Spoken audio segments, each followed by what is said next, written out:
নমস্কাৰ এনিটক চাই থকাৰ বাবে ধন্যবাদ ষ্টুডিঅত মই নিজৰ আদিব লাইছো এই মুহূৰ্তৰ এক অত্যন্ত গুৰুত্বপূৰ্ণ খবৰ মানুহ খুনিয়াই মৰাৰ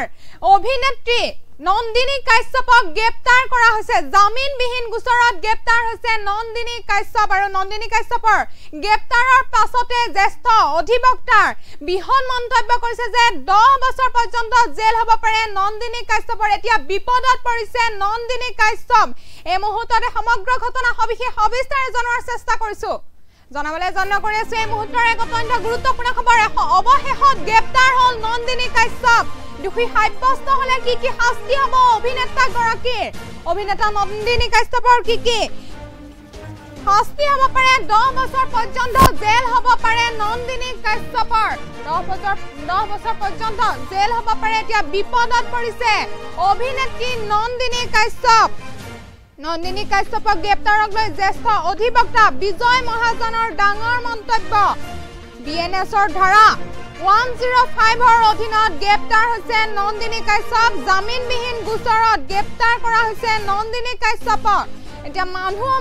মানুহ খুনিয়াই মৰা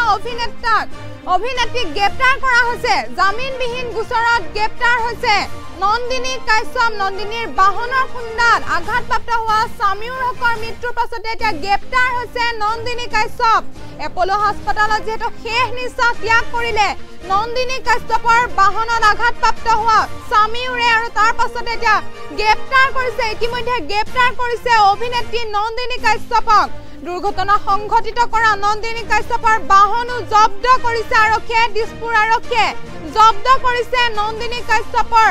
বাহনখন দুৰ্ঘটনাগ্ৰস্ত বাহনখন ৰাখি থৈছে জব্দ কৰিছে দিছপুৰ আৰক্ষীয়ে আৰু যেহেতু কালি সুধপুছৰ বাবে আনহিছিল নন্দিনী কাশ্যপ আৰু তাৰ পিছতে জব্দ কৰিছে বাহনখন আৰু সামিউৰ হকৰ মৃত্যুৰ পাছতে আটক কৰিছিল নন্দিনী আৰু ইতিমধ্যে গ্ৰেপ্তাৰ কৰিছে অভিনেত্ৰী নন্দিনী কাশ্যপক সামিউৰ হকৰ বাসগৃহত এতিয়া হুকাকুল পৰিৱেশে বিৰাজ কৰিছে চাৰিওফালে কান্দোনৰ ৰোল উঠিছে পৰিয়ালৰ লোক এতিয়া ভাগি পৰিছে কানি ভাগৰি পৰিছে এতিয়া সামিউৰৰ মাতৃ এতিয়া কানি ভাগৰি পৰিছে হুকাকুল পৰিৱেশে বিৰাজ কৰিছে অভিনেত্ৰী নন্দিনী কাশ্যপক ইতিমধ্যে গ্ৰেপ্তাৰ কৰিছে পানবজাৰ মহিলা আৰক্ষী আৰু গ্ৰেপ্তাৰ কৰিছে নন্দিনী কাশ্যপক হৰাইঘাট দলঙৰ সমীপত আটক কৰিছিল নন্দিনী কাশ্যপ আৰু ইতিমধ্যে অৱশেষত গ্ৰেপ্তাৰ হ'ল বহু বিতৰ্কিত পাবত গজা অভিনেত্ৰী নন্দিনী কাশ্যপ আৰু বিএনএছ 105 ধাৰাত গ্ৰেপ্তাৰ কৰা হৈছে নন্দিনী কাশ্যপ আমবাৰীৰ পৰা গ্ৰেপ্তাৰ কৰা হৈছে বহু বিতৰ্কিত অভিনেত্ৰী নন্দিনী কাশ্যপ সামিউৰৰ মৃত্যুৰ পাছত এতিয়া ৰাজধানী থিয়েটাৰ মঞ্চৰ আখৰাত ব্যস্ত হৈ আছিল নন্দিনী কাশ্যপ আৰু মৃত্যুৰ খবৰ লাভ কৰি আখৰা গৃহ ত্যাগ কৰিছিল নন্দিনী কাশ্যপে আৰু ইতিমধ্যে এতিয়া নন্দিনী কাশ্যপক গ্ৰেপ্তাৰ কৰা হৈছে অৱশেষত নন্দিনী কাশ্যপক গ্ৰেপ্তাৰ কৰা হৈছে দুখী সাব্যস্ত হলে এতিয়া কি শাস্তি হ'ব অভিনেত্ৰী নন্দিনী কাশ্যপৰ 10 বছৰ পৰ্যন্ত জেল হ'ব পাৰে নন্দিনী কাশ্যপৰ বিপদত পৰিছে এতিয়া অভিনেত্ৰী নন্দিনী কাশ্যপৰ গ্ৰেপ্তাৰক লৈ জ্যেষ্ঠ অধিবক্তা বিজয় মহাজনৰ ডাঙৰ মন্তব্য আছে আমাৰ হাতত আৰু যেহেতু বিএনএছৰ ধাৰা 105 অধীনত গ্ৰেপ্তাৰ হৈছে নন্দিনী কাশ্যপ জামিনবিহীন গোচৰত গ্ৰেপ্তাৰ কৰা হৈছে নন্দিনী কাশ্যপক জামিনবিহীন গোচৰত গ্ৰেপ্তাৰ হৈছে নন্দিনী কাশ্যপ মানুহ খুনিয়াই মৰা অভিনেত্ৰীক গ্ৰেপ্তাৰ কৰা হৈছে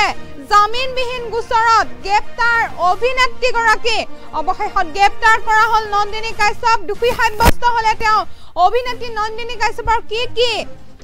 শাস্তি হ'ব 10 বছৰ পৰ্যন্ত জেল হ'ব পাৰে নন্দিনী কাশ্যপৰ এতিয়া বিপদত পৰিছে অভিনেত্ৰী নন্দিনী কাশ্যপক গ্ৰেপ্তাৰক লৈ জ্যেষ্ঠ অধিবক্তা বিজয় মহাজনৰ ডাঙৰ মন্তব্য কৰিছে বিএনএছৰ ধাৰা 105 অধীনত গ্ৰেপ্তাৰ হৈছে নন্দিনী কাশ্যপ জামিনবিহীন গোচৰত গ্ৰেপ্তাৰ কৰা হৈছে নন্দিনী কাশ্যপক আৰু নন্দিনী কাশ্যপৰ খুন্দাত আঘাতপ্ৰাপ্ত হোৱা সামিউৰ হকৰ মৃত্যুৰ পাছতে এতিয়া হুকাকুল পৰিৱেশে বিৰাজ কৰিছে কান্দি ভাগৰি পৰিছে তেওঁলোকৰ পৰিয়ালবৰ্গ সামিউৰৰ পৰিয়াল এতিয়া মাতৃ কানি ভাগৰি পৰিছে তাৰ পাছতে এতিয়া গ্ৰেপ্তাৰ কৰা হৈছে নন্দিনী কাশ্যপ এপলো হাস্পতালত শেষ নিশ্বাস ত্যাগ কৰিলে নন্দিনী কাশ্যপৰ বাহনত আঘাতপ্ৰাপ্ত হোৱা সামিউৰে আৰু তাৰ পাছতে গ্ৰেপ্তাৰ কৰিছে অভিনেত্ৰী নন্দিনী কাশ্যপক নন্দিনী কাশ্যপৰ এটা কি শাস্তি হ'ব পাৰে 10 বছৰ পৰ্যন্ত জেল হ'ব পাৰে নন্দিনী কাশ্যপ এটা বিপদত পৰিছে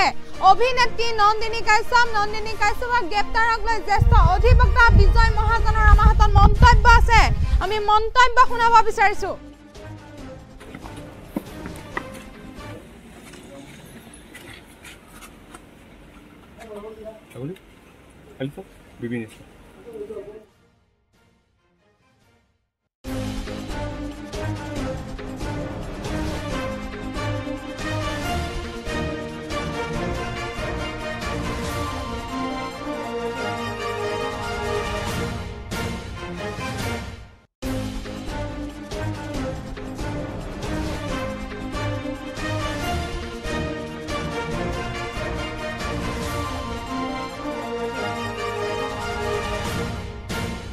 Section 1062 of the BNS এটা জামিন অযোগ্য ধাৰা এই গোচৰটোত কিন্তু সেই ধাৰাটো আৰক্ষীয়ে সংলগ্ন কৰিব সম্ভৱতঃ নোৱাৰিব এইভাবে যে ভাৰত চৰকাৰে সেই ট্ৰেন্সপোৰ্ট ষ্ট্ৰাইকৰ বাবে এখন নটিফিকেশ্যনৰ জৰিয়তে এই ধাৰাটো BNSৰ এই ধাৰাটো ভাৰতবৰ্ষৰ বুকুত প্ৰযোজ্য হ'বলৈ বাৰণ কৰি থৈছে আৰু আইনৰ ছাত্ৰ হিচাপে আপোনালোকক অৱগত কৰিব বিচাৰো যে গুৱাহাটী হাইকোৰ্টতো এই section 1062 ultra virus the constitution of India declare কৰিবৰ কাৰণে এখন PIL হৈছিল আৰু সেই PILখনৰ ক্ৰম আছিল সম্ভৱতঃ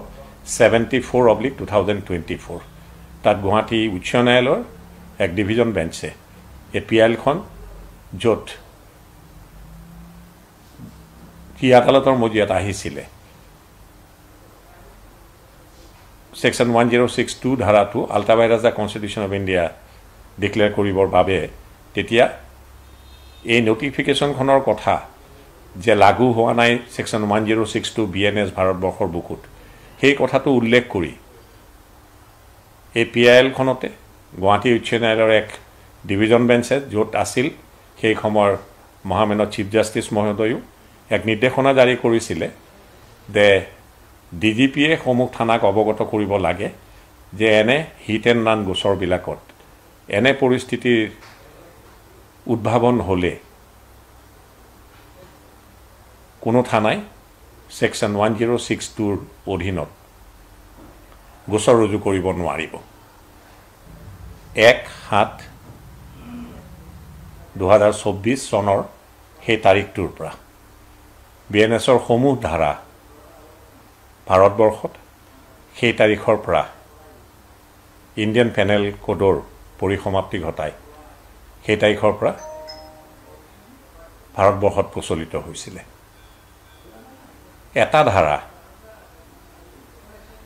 Section 106 Subsection 2 of the BNS Bharat চৰকাৰে এখন নটিফিকেশ্যনৰ জৰিয়তে কেপ্টেইনছ এবেন্স কৰি থৈ দিছিলে কিয়নো সেই সময়ত এই ধাৰাতে লাগু কৰা নকৰাক লৈ ডাঙৰ ডাঙৰ ট্ৰেন্সপৰ্টাৰবিলাকে দিল্লীৰ মসনত কপাই তুলিছিলে আৰু সেই নটিফিকেশ্যনখন জৰিয়তে আজিৰ তাৰিখলৈ এই ধাৰাটো